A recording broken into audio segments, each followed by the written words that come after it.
Well, to throw things out, the first question, I remember back when I started my first startup, and the one thing that I still remember to this day was this concept of I didn't know what I didn't know. Oh, banks have a different banking account for a business. Oh, I have to get liability insurance. How the heck do I get a UPC code for my product? Silly things like that. So on that topic, when you're thinking about starting a startup, what is the first thing that you should do besides panic?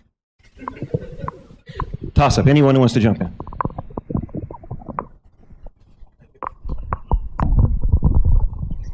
We're going to be doing that a lot, so get used to it.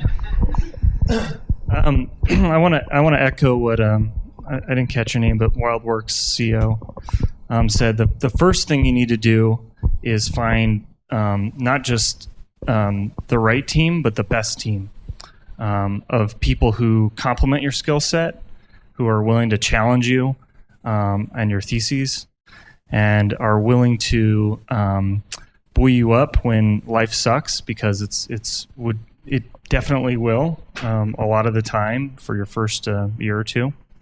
But once you found that and you found the project you're passionate about, go find someone who knows the unknown unknowns, the things you don't know. Go find someone, an attorney, go find an accountant, go find a mentor, a tour guide, I like to call them, someone like some of the panelists here today who have been through it and have a team of people around them and contacts around them that they are going to be willing to share with you. And I know this can be an intimidating thing to ask and just cold email or cold call a CEO of a gaming studio that you are aspiring to be. I've never seen anyone who's worth talking to turn down that kind of email intro and say, no, I'm not going to talk to you, and blah, blah, blah, blah. So they're going to help you find good people. Those good people, I can walk you through that kind of thing, incorporating, getting your bank account set up, getting your taxes filed, getting X, Y, Z, all the stuff that you shouldn't know about, shouldn't care about, and shouldn't be wasting your time doing. Find good people to help you do that, and rely on them. So that would be my advice. Anyone else? One thing that I think is, I don't know if this is necessarily the very first thing, because I do agree that like finding the right team of people to work with is super crucial and sets the foundation for everything else you're going to do. But I think among the first things is getting a really, really clear focus of what you're actually trying to do with the business. That's not just exist and get rich.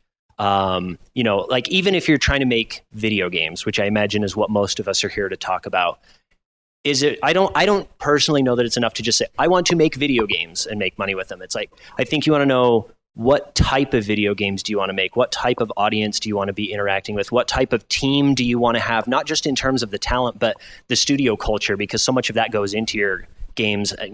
Games are an art form, right? And I feel like I talk to a lot of people that are very sort of fuzzy on what they're trying to accomplish. And I think that can lead to a lot of problems down the road.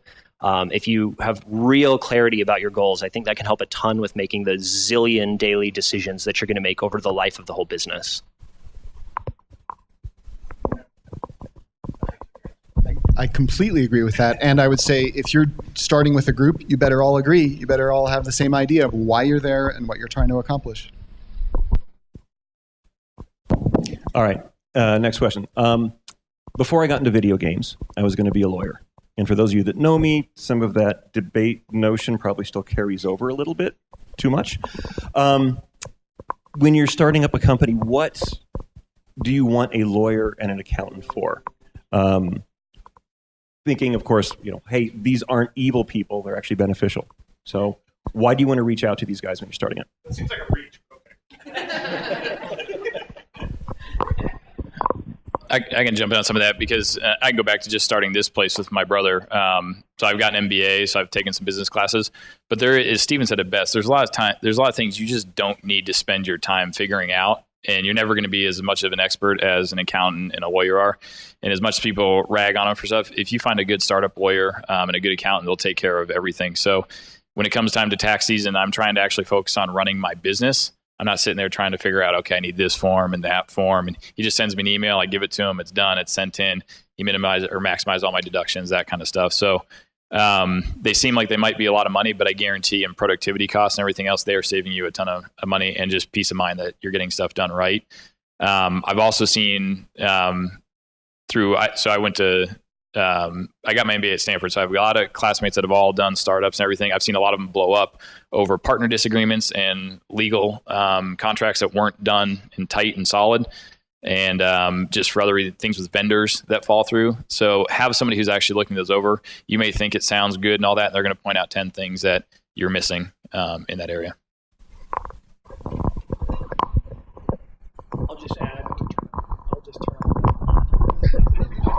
I'll just add a little bit to what he said. So as a programmer, you have languages that you program in. Accounting is the language of business. And if you don't speak that language, you really want to find someone who does. A lot of times startups, especially if they're raising funds, look at the funds and they use the term runway. How much runway do we have? Well, if you don't have an accountant, you might not know how much of a runway you have. And so let the accountant deal with the nitty-gritty. Hey, this is how our monthly cash expenses are going, and you can worry about creating the product that's going to make you millions. You are marrying your co-founders and you need a prenup. You need an attorney to ask you the questions that you're nervous to ask each other because you're buds, right? You need to figure out what your roles are going to be, what your ownership's going to be. And the first time that you approach somebody about investing in your company, they're going to say, okay, well, I'd like to take a look at your articles and your cap table. And you're going to go, really? I can't show you my articles. Only my wife sees my articles.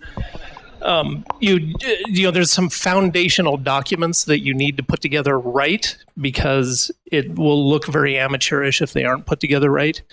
And there's really some things that you just need to figure out with your new family, that it really helps to have a good attorney who's done it before ask you these kind of foundational questions and get everything down on paper.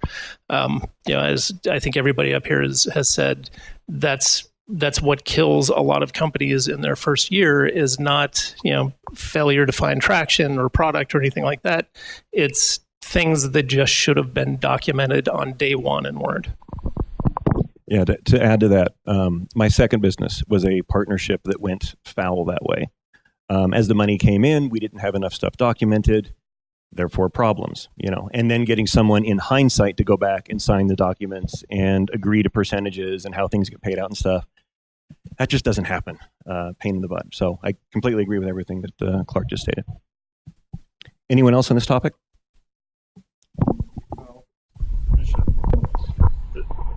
Specifically, I call those ticklish conversations. And I'm not afraid to press people to have those conversations, because I find that the reason that you end up putting things on a 50-page packet of documents, 100-page packet of documents, is so that it's spelled out to the T and no one can have any mistake what their ownership percentage, what their vesting schedule, or what the partnership arrangement looks like once the money starts rolling in. I'm fairly confident enough to say that you don't know enough to ask the right questions. It's the questions you don't know to ask that will kill you. So please go find someone to help you walk you through that process. And I want to dispute something that was said, which is that it starts on day one. I think it actually starts on day zero. Before, as you guys are sitting around the coffee shop talking about the product or game or whatever that you're going to be working on, assumptions start getting made about who's doing which position. And the more clear and blunt you can be with each other about that kind of thing, the myriad of headaches and possible closure of a company that you'll avoid. So I know we've kind of kicked this and beat it to death, but really, truly, nothing will kill a company faster than a founder fight. So. One other thing on that, because I know somebody in here is thinking, but there's all these websites with all these free startup documents and things on them, and I can save a lot of money doing that. A, it's not that expensive to get it done right. And B, there are some things that you can do with free legal resources. This is not one of them. It's important that this be buttoned up and really done right. So I think somebody has a question there, Joe.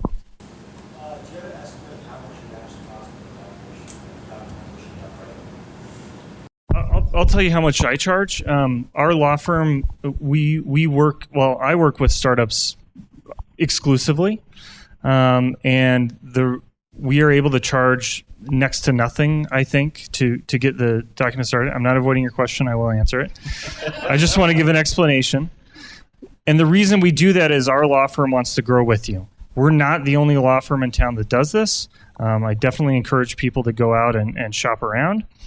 Truly, for a very, very simple early stage startup, which in your cases, unless you're going to be raising venture capital, is probably an LLC. I will literally do it. If you guys are not going to be a pain in my ass, I will do it for $500, because it's that important that we get you off on the right foot to grow correctly, because we want to grow with you. As you guys grow, your legal bills are going to increase. Great for the law firm, but if you guys don't grow, then that doesn't exist for us. So if you're going to be doing, if you're hoping to raise venture capital or any other kind of investment, if it's with serious people, it's probably going to be a Delaware C Corp, not an LLC in Utah, which means a lot more paperwork, a lot more documents need to be drafted, and we'll charge anywhere between $1,000 and $3,000 depending on the complications of your cap table, your stock options, and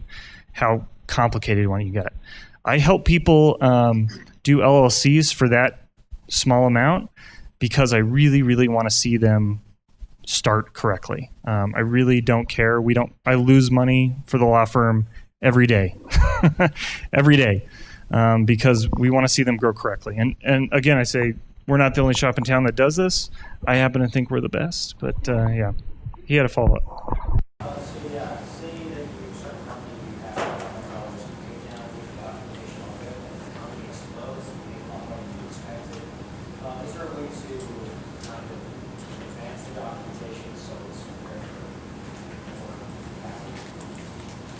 So is the question, if you have success of making the documents stick more, or? Well, that's what I was asking. It's like, when you phrase it to create something like a small company uses certain types of paperwork and bigger. It's not necessarily the difference between small and big. I think the gentleman on the end was talking a great example about doing more of a sustainable lifestyle type of business that is probably not taking on capital. Is that correct? As opposed to a WildWorks, which has raised lots of money. I don't know who from, but probably the type of investors that want to see a company incorporated in Delaware. If you really, really want to understand why that is, come talk to me afterward, because it's boring and stupid, and you shouldn't know or care about it. This is just a good example of something you don't need to know. All right, to follow up on that really quick, since we're talking about partnerships and corporations and stuff, for digital entertainment, for the reason people are here, what is the difference between a partnership, an LLC, a C Corp, an S Corp, all that sort of stuff, and why would somebody want to pick one over the other? I feel like I'm dominating this, but I'll try to be as succinct as possible. For tax purposes, and I'll run over your answer here. An LLC. Okay, we'll see if I'm correct. But an LLC or any other. Well, let's see. There's basically two types of organizations you would use. You would use a C corporation or an LLC. An LLC is taxed as a partnership typically, and that means that you don't pay corporate taxes. The money passes through the LLC and into your personal income tax. Sound fair? Close enough. All right. And with a corporation, there is a level of taxation at the corporate level that a good accountant can help you minimize. The biggest difference for me and my purposes is that LLCs typically don't issue stock. And that means you only have 100% of equity that can be divvied up in your company. And it can be more tricky in an LLC to bring on a new partner because you don't issue fresh virgin shares that dilute everyone else. You end up having to carve out a slice of the LLC to bring on a new partner. New partners in this case are typically investors. And those investors want not just the common stock that a corporation would issue, but they're going to want preferred shares with extra special rights. And the short answer for what are those rights means they're going to get paid before you get paid in any kind of exit scenario. Okay, serious investors worth doing business with, I think almost inevitably ask for a corporation to be set up in Delaware as opposed to an LLC in Utah or Nevada or anywhere else. The real reason that is because Delaware's corporate law is very friendly to the board and directors, and unfriendly to common stock shareholders who end up getting screwed. Go ahead. So that's the legal explanation. Here's a real world. When my brother and I started Holodeck, we weren't going to go out and raise millions of dollars. We just needed to buy a space and furniture. So we basically funded it ourselves, and we formed an LLC because it was just pretty much going to be the two of us, and we weren't going to need to go sell part ownership to somebody else to help build this place out.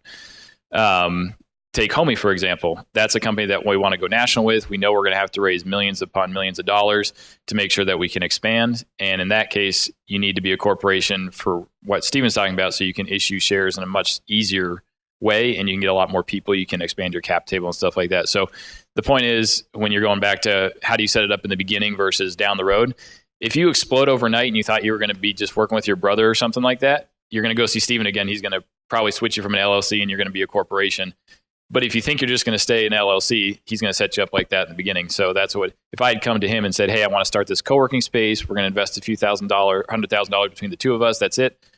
We'd have paid him $500. He would have written that stuff up. And now flip to maybe we started this and all of a sudden somebody wants to buy us for $1 billion. Okay, now we got a different issue. Now we got to become a corporation. But we wouldn't see that coming typically in the type of business we were starting. So I'll marry the two examples, the real world plus Stephen's legal answer. So just some basics. Sole proprietor is a term you might have heard. That means you literally did nothing. Maybe you even went out and got a DBA. That is taxed as a self-employed individual. So you have 15.3% self-employment tax, and then you have income tax on top of that. This is what we call a dumb tax structure. If you decide to set up an LLC and you're one owner, it's called a single member LLC. It is taxed just like a sole proprietor. So other than some minor legal protections, that's also a dumb tax strategy. If you have multi-members, a multi-member LLC is taxed as a partnership. If you're active in your partnership, which chances are you will be because you're a startup, you will have self-employment tax attached to your income earnings. I don't know how you guys feel about it, but I think the government sucks at spending our money. I also have no intention of relying on Social Security. I don't actually think it's going to be around by the time I need it. I have no desire to pay into the system. So I want to save on my self-employment tax as much as possible. I would actually suggest an S Corp. You can have multi-shareholders. LLCs exist with the state. LLCs do not exist with the IRS. S Corps don't exist with states. They exist with the IRS. How stupid is that? So you can set up an LLC and tax it as an S Corp. If you're a single shareholder in your S Corp, there are ways. I won't go into the details because as Stephen said about some of this stuff, it's boring and you shouldn't really know about it. I'm happy to explain it to you if you really want to know the details, but you can minimize your self-employment tax through an S corporation. Now, that being said, they've all talked about it. If you're going to get funding, you have to be a C Corp, which is also a really dumb tax structure, but it's necessary based on the way it works. So if you're going to go that route, there are ways to do it. We've done this with other digital companies. You actually set up an S Corp in conjunction with the C Corp, and instead of taking a wage, you have the C Corp pay your S Corp as a management company. And that way you can avoid the double taxation that is associated with C Corps. It's probably a lot of boring information. I think I see some people falling asleep, but I get really excited about it. All right, we'll move on. Since we talked about funding and investment, and a lot of people here are probably thinking about, well, how do I get money? What are the options, real options here in Utah to get your group funded, other than begging the parental units or driving to Idaho to win the lottery?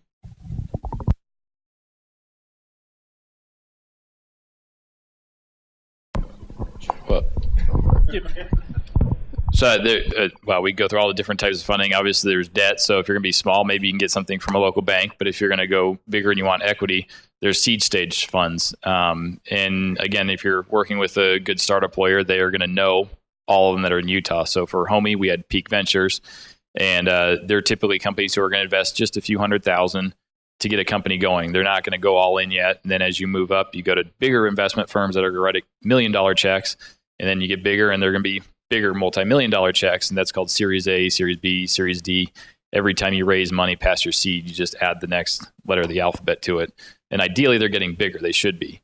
Utah has some pretty good seed stage funds and bigger ones, but at the stage you're at early, you're probably going to be asking your parents for some money, or a girlfriend or a wife or whoever. And if it gets a little bit of traction, then you're probably going to a seed stage fund. And so, there's quite a few here in Utah that you can start to look at. Are there usually timelines associated with this? Like seed fund will say, let you go to just long before what you want. Or do they show the money? Yeah, generally you're going to get all that money at once, but again, they're probably investing because they've had many, many conversations with you. They feel it's a solid plan. They feel you've got a good team, and you've proposed a budget and how you're going to spend it that they think is realistic and makes sense.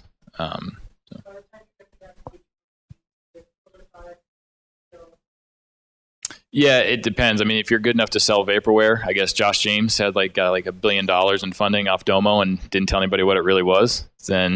But he had a track record. So, but yeah, at that point, you're going to hopefully have something. It really just depends. Can you convince them that you can execute with the team you have? Obviously, having prototypes, even getting some use cases done, stuff like that. You're probably not going to get funded if you just have some PowerPoint slides say what you want to do and don't have an engineer hired or anything like that, and you're just trying to start it. So, the more you have done and the more you can do on your own dime to get there, the greater likelihood you're going to get a good sized check from them, or even a check at all.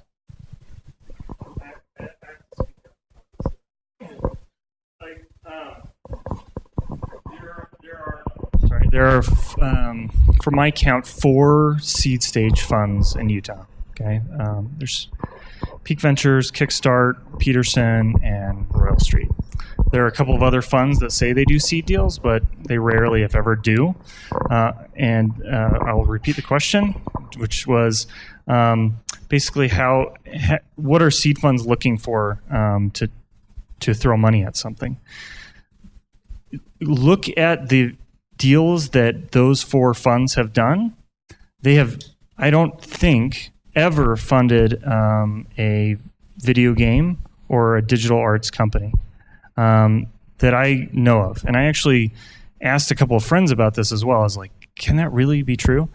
It appears to be true that Utah's venture community is not have any interest in a pure video game studio or video game play.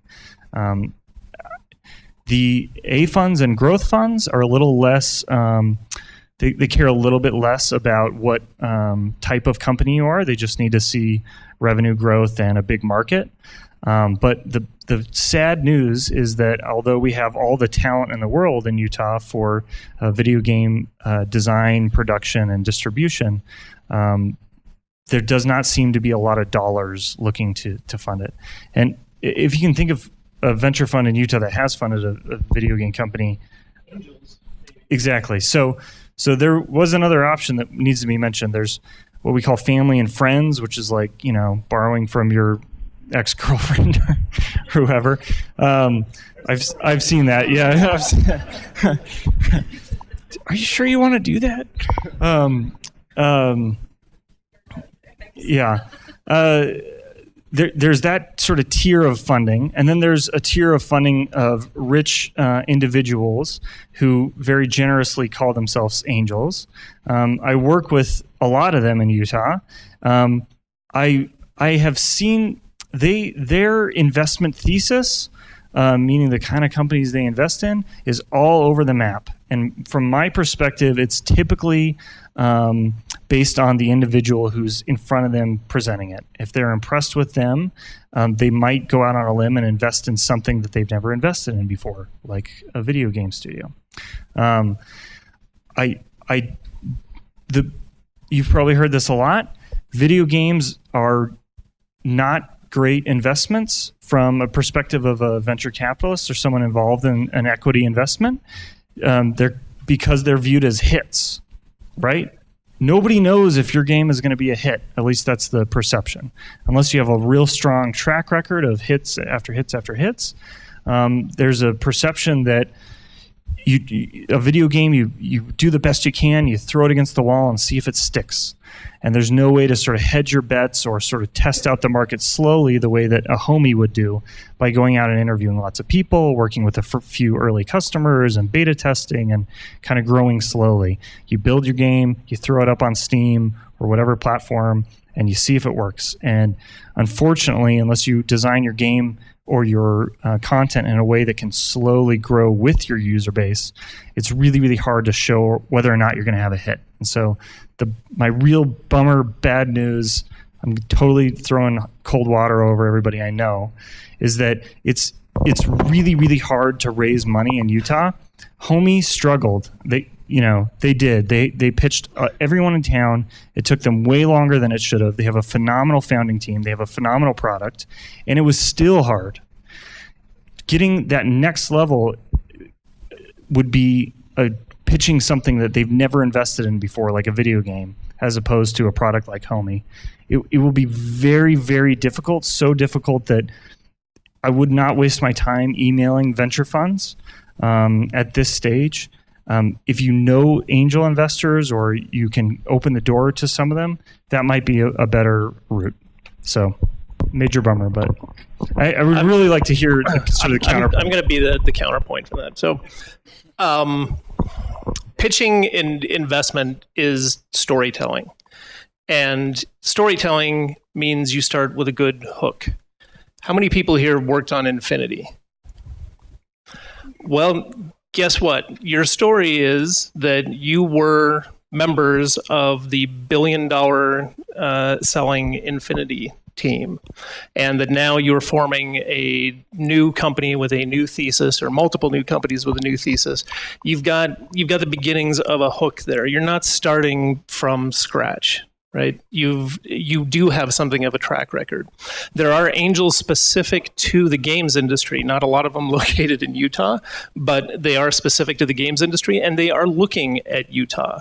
This is an area where the venture here has invested a lot in biotech. It's invested a lot in mines and digging things up.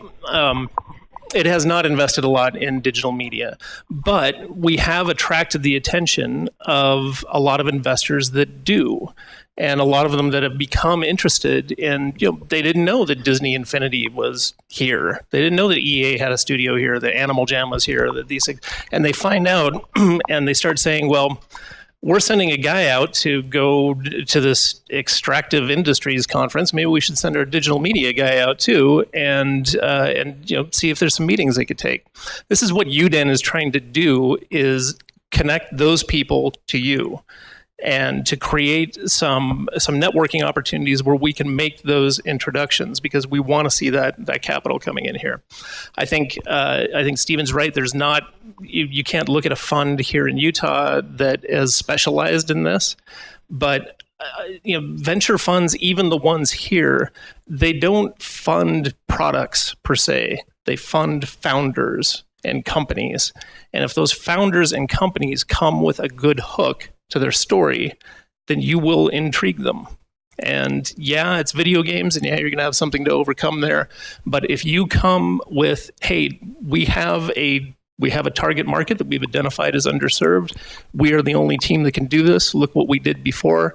We are stupendous badasses, and all we need to get started is this. You have a thesis that's going to interest them. You're not going to be, you're going to get the meeting at least, and you're going to learn a lot from that meeting. Okay, go ahead, Steve. So I'm pretty sure the friends and family approach, or even more bootstrappy than that, is just you're just going to sit in your basement and work on something on your own. I'm pretty sure a bunch of you are thinking that right now. Why do I need to go ask anybody for money? I can go spend 6 months of my own time and build a game, and the game will release, and I'll make millions, and everything will be fine. I never needed to talk to an angel investor. I never needed to talk to anybody. For all of this, the reasons that Stephen was just talking about, that investors don't invest in games, you should be worried about exactly those same things, those same difficulties. The things that make video games really difficult to guarantee success with are the same reasons why I'm going to tell you right now, if you think I'm going to go make a game and release it on Steam and make millions, don't do it. You're wrong. You're not going to succeed. You're going to fail and you're going to lose your money. Don't do it. Now, you better have a good reason to tell me I'm wrong. If you can say, no, Steve, I got it all figured out. This is really the reason why I'm going to succeed. Okay, great. But start out with that cynicism. Start out with that idea of, no, I'm going to waste the 6 months of my life that I spent working on that in my basement. So I better have a really good reason why that's not true. And it could be the kinds of things that Clark was talking about, like, yeah, I have a fantastic team and we just shipped this game and we definitely know what we're doing. But you better be able to convince yourself if you're going to bootstrap and spend your own money on it, just like you have to convince an investor if it's their money. Just one quick thought. There are ways of making your story more appealing to a venture investor. If you can craft instead of a pure sort of pure video game, if it were more of a social mobile game, right? They like that. If you can hit on something that they think is going to be really big in the future, hint, hint, VR, AR, right? You have a lot better chance of convincing them to open their wallet. If you can show them that you are going to be hitting a major uprising tide, that's a lot more interesting to them. I'll tell you what would be really, really interesting to them. Someone, I don't know how translatable what you have been doing is into VR, AR, but the Void down in American Fork, I think, or Lehigh? Pleasant Grove, thank you. Whatever, past the point of the mountain. Sorry. Down there. All the way down there. No, frankly, they have investors throwing money at them, right? Now, that's a really steep curve coming from someone who's in a more traditional video game environment, but you have the skill set. You know how to tell stories, you know how to have fun, and you know how to ship product. And that's really, really a huge boon to you. So I know I'm being really depressing about all this, but there are ways of sort of hedging and getting in front of that. So, all right, we're going to do two more questions and then get to Q&A. First one is thinking about how our world has changed in the last 5 to 10 years, of going from brick and mortar to essentially everything digital. And so the first one, thinking about labor, employees, contractors, sweat labor, and is there an ideal scenario for working together, whether it's digitally, virtually, an incubator like this, going out and renting space? What is the ideal combination of all of that to make it work in today's society? So I think your founding team has to be located in the same spot. Maybe you can get away with a little bit of virtual work, but I think your founding team, and you definitely need a good engineer who's going to start coding a lot of that digital stuff. But for Homey, we struggled to find Android developers, and we actually have 2 developers now that are in Africa, and they have worked extremely well with the team and assimilate themselves with all the Utah-based ones that we've hired. I'm just an advocate personally. Always keep it in-house as much as you can. You'll always have much more control over it. But in the instances where you truly have a void, then start finding other ways to fill that, and contractors may be a good way to do it. You yourselves may want to be a contractor maybe for another company and then get on there full-time or something like that. But we were falling behind with our Android app. We didn't have one, and we knew we have to have a mobile presence there. So we filled it with a company called Andela that was able to go source those. And they are as if they are part of our team, but they are on a contract basis. They're not actually employed by us.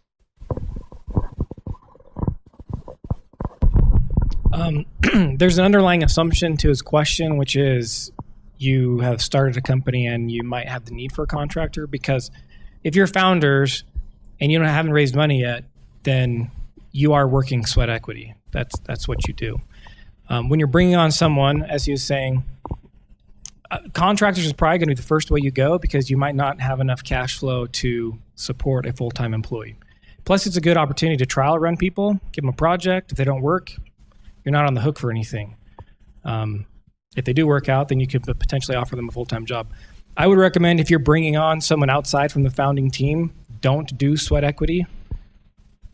It always ends disastrous, in my opinion, because the person who is now the employee earning sweat equity feels like he's doing way more than what he's getting in sweat equity, and the founders always think they're not doing enough. So just avoid sweat equity when you're bringing in someone outside of the founding team, if that makes sense. And then I just wanted to go back quickly.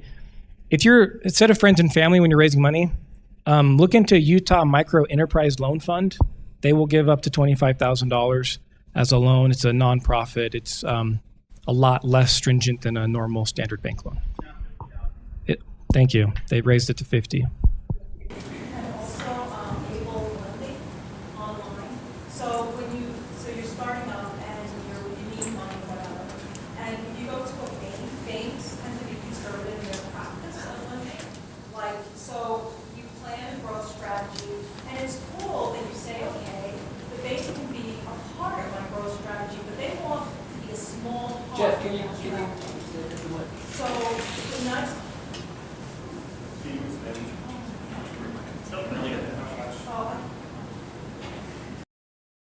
Our guest panel member, Jen. So I'm Jen. Pleasure. Okay, so you're starting up and you got to do a growth strategy. Banks want to be a part of that growth strategy, but they want to be a small part because they tend to be conservative in lending. So the nice part, like what you were saying about that nonprofit, but also able lending online is an alternative funding. So there are a few options that they have. Like one product is basically the family and friends and fools. And you basically, because I've had friends, I'm not joking. So my friend's son borrowed some money for the company and totally lost it. And they refinanced their house. It was really ugly. So this way, Able Lending with one of their products takes out all of that mess and you go into a contract with your family and friends.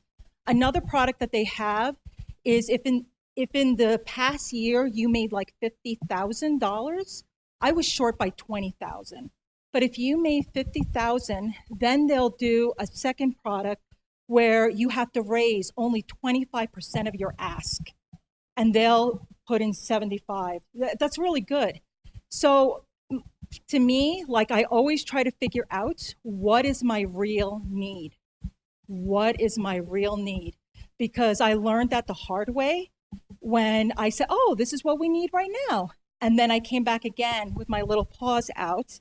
And you see what I mean? No, you want to indicate what is your real need. And remember grants, remember RFPs. And again, if you're writing an RFP, show what your ask is, and then what you predict is the estimated amount for the total production. All right, that's it. Thank you.